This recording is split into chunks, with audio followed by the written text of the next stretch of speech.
Nous sommes aujourd'hui avec Jean-Marie. Jean-Marie qui a coécrit un livre qui s'appelle Rescapé de Kigali, qui est sorti aux éditions de l'Emmanuel, où il raconte comment est-ce qu'il a survécu à l'un des pires massacres, le génocide rwandais en 1994. Et ce qui est frappant dans ce livre, c'est que même dans les moments les plus terribles, on entend parler de louange, de prière et de proximité de Dieu. Bonjour Jean-Marie. Bonjour. Tu es en session aujourd'hui à Paray-le-Monial. Ouais. Et la première question que j'aimerais te poser, c'est comment est-ce que tu as pu pardonner après avoir vécu les pires horreurs au Rwanda ?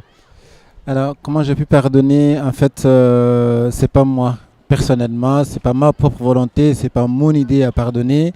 Surtout que je me suis retrouvé dans une situation où c'était impossible de pardonner. On peut vite pardonner une personne qui vous a insulté, qui vous a giflé, qui vous a privé un truc.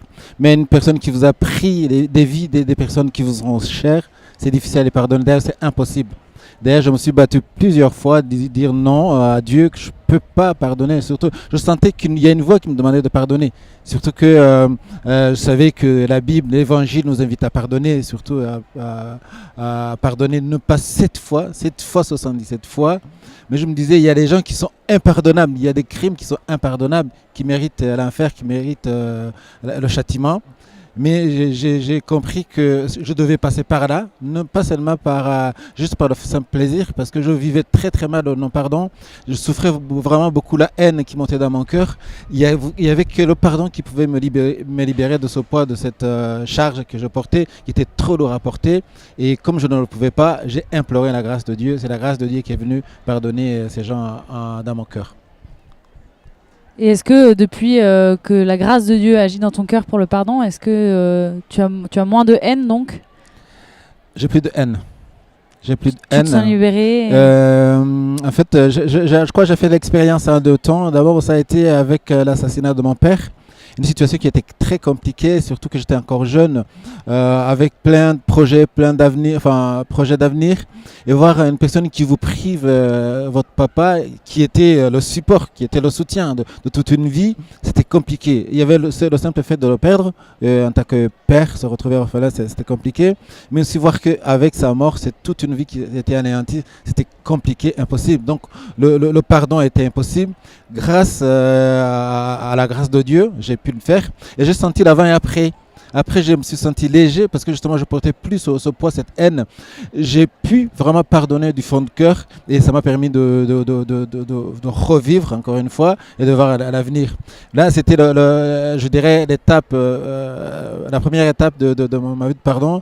Là, c'était, je me disais que j'ai fait la totale, mais je ne savais pas que plus tard, pendant le génocide, j'allais confronter ce qui est pire de situation où j'avais beaucoup plus d'efforts, beaucoup plus de force à fournir pour pouvoir pardonner les gens qui venaient non seulement d'assassiner mes proches, mais aussi d'assassiner 1 million de population. C'était compliqué. Et dans une de tes conférences, tu fais la distinction entre aimer et pardonner. Tu dis qu'on n'est pas obligé de développer de l'amour pour nos ennemis. Enfin, en tout cas, on est dans un premier temps, on peut simplement donner un pardon et l'amour se fait plus tard, c'est ça ? La première des étapes, justement, c'est pardonner. Aimer, c'est deuxièmement. On ne peut pas commencer par la deuxième.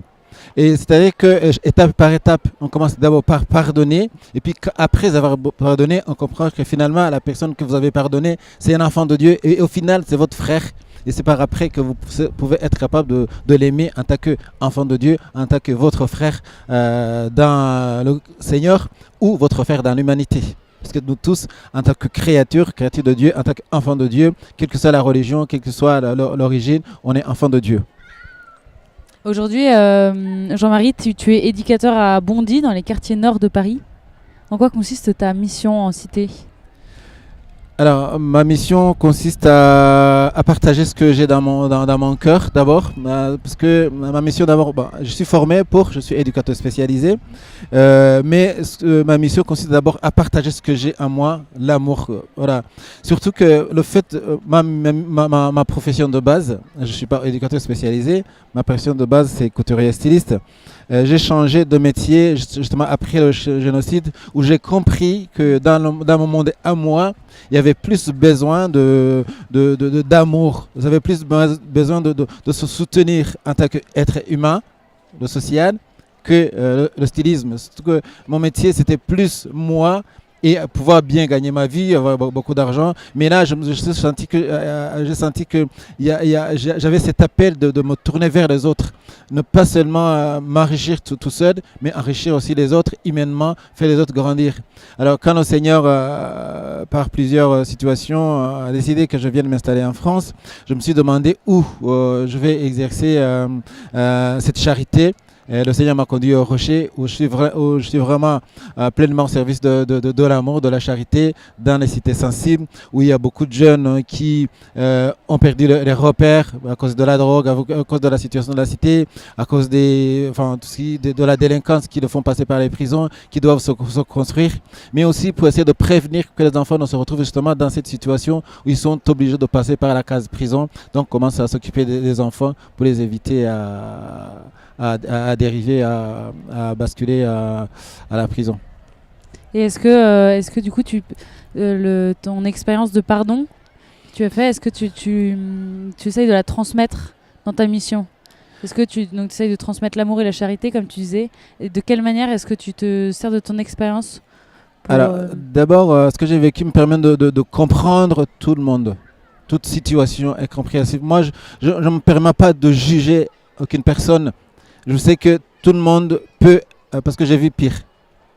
Et puis je me dis que tout le monde a besoin de deuxième chance. Chaque matin, je me dis je vais travailler pour donner la deuxième chance à un enfant, à un adulte, à une autre personne qui a besoin de mon soutien. Et parce que je suis convaincu chaque fois, il y a une personne qui a besoin d'une main tendue pour aller vers le haut. C'est ce qui me porte, c'est ce qui est le moteur de ma vie quotidienne, c'est ce qui est le moteur de ma mission. Mais tout ça est basé par cette envie, cette expérience de l'importance de la charité dans une vie, l'importance de s'aider mutuellement pour avancer. Mais aussi ça doit se faire d'une façon professionnelle. C'est un travail, c'est pas juste la prière, mais tout est uni ensemble pour aider la personne à avancer, à aller vers le haut. Et dans un témoignage sur le site découvrirdieu.com, tu parles de ta proximité avec Dieu. C'est-à-dire tu dis Dieu est tout proche. S'il y a un message que je veux laisser, c'est que Dieu est tout proche. Et ici, on est dans le lieu des apparitions de Jésus où il dévoile son cœur et son amour pour les hommes. Et du coup, peut-être que tu as un message aujourd'hui à adresser à ceux qui nous regardent à ce sujet. Dieu est proche, ça c'est vrai. En fait, à un certain moment, j'y croyais pas trop. Je voyais Dieu comme une histoire. Même si apparaît le manuel, on sait que Jésus est venu, il s'est adressé à la sœur Marguerite Marie, mais il y a des années. Mais c'est pas pour autant que Dieu est loin. C'est pas une histoire, c'est une réalité. Mais dans ma vie quotidienne, je vois Dieu. Je peux m'adresser à lui. Je lui parle, il me répond. C'est ce que j'essaie de partager aux autres. Ce n'est pas vraiment un Dieu de loin. C'est un Dieu proche qui nous écoute, qui nous parle et qui a besoin qu'on parle, qui a besoin qu'on l'écoute. Et vraiment, il est proche. Il est proche de nous. C'est ce qu'on essaie d'expérimenter ici à Paris-le-Monial. Donc en plus d'être éducateur à Bondy, tu es aussi e-missionnaire sur le site découvrirdieu.com. Le site Découvrir Dieu, pour ceux qui ne le connaissent pas, c'est un site d'évangélisation qui regroupe plusieurs e-missionnaires comme Jean-Marie. C'est des personnes qui ont vécu quelque chose de fort, une rencontre personnelle avec Jésus et qui la racontent dans des vidéos ou alors qui donnent leur témoignage par écrit. Et ces personnes s'engagent à répondre aux personnes qui leur écrivent parce qu'ils ont été touchés par leur histoire et qui veulent de l'aide pour aussi rencontrer Jésus, être sauvés de leurs mauvaises expériences. Et voilà, donc il y a toute une communauté de e-missionnaires dont fait partie Jean-Marie et qui témoignent sur Internet de l'amour de Dieu et de la présence de Dieu qui est tout proche, n'importe où on soit. Est-ce que cette mission de e-missionnaire je crois que tous les moyens sont bons pour témoigner cet amour qu'on n'a pas le droit de garder pour nous. Vraiment, on n'a pas le droit. Et si la technologie nous offre cette opportunité, cette occasion, il faut la profiter. C'est pour ça que, quel que soit le lieu, il faut vraiment témoigner que Dieu est vivant, que Dieu est présent et surtout que Dieu est amour. Merci Jean-Marie. Merci Seigneur.